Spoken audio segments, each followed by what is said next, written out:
So I just picked up a used Coleman electric cooler, and the internal fan was going bad.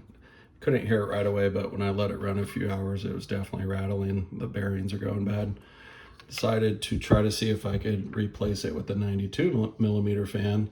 And these are great computer fans that I was just gonna buy 2 more and use them with this cooler.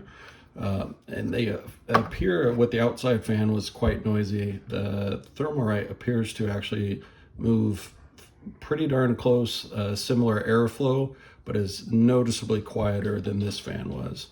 And this fan seemed to be even louder. I have 2 of these coolers, one that I bought new, but this fan seemed to be pretty loud. So I started off by knowing I needed to replace the internal fan, but decided I'm just gonna replace both fans while I'm at it, even though this wasn't rattling, it just seemed loud. But the fan that I'm using is the TL-P9. They're about $6.50 at the time of recording this. And what's nice is they actually come with the male end and the female. I already cut it off, both of these fans, the 4-pin connector. And what I did was I used something sharp and just one at a time so you don't mix up the wires. But if you press on the back there, you can slide out one wire at a time, and then cut off the daisy chain wire basically. And I use that daisy chain wire, it's already wired up. I use that as like a harness. So I wired that to the factory wiring on the cooler. So if this fan ever goes bad, it already has a 4-pin female connector already wired up to it, and all I have to do is spend another $6.50 and a quick swap out of another computer type fan.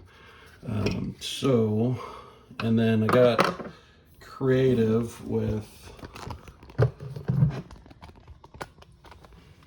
and here I just used some pieces of plastic that I had, and I used the factory mounting points for the 60 millimeter fan. I used the same exact screws and attached that plastic pieces to the heatsink, and then I just drilled some holes in the plastic and then just found some 4 screws that I had and attached the fan directly to that. And then on the back side, there's the male and female end connected to it. And then back here is, and yeah, these connectors aren't great, but I use some zip ties, and I'm gonna probably use some splice connectors with like the heat shrink on them. So this is the piece that I cut off of the fan since I didn't need it. This is really what you would use in like a computer case fan setup where you daisy chain fans together. But in this case, I cut it off and am using it as the factory harness. So it'll be very easy if I ever need to swap and put any sort of computer fan on there down the road.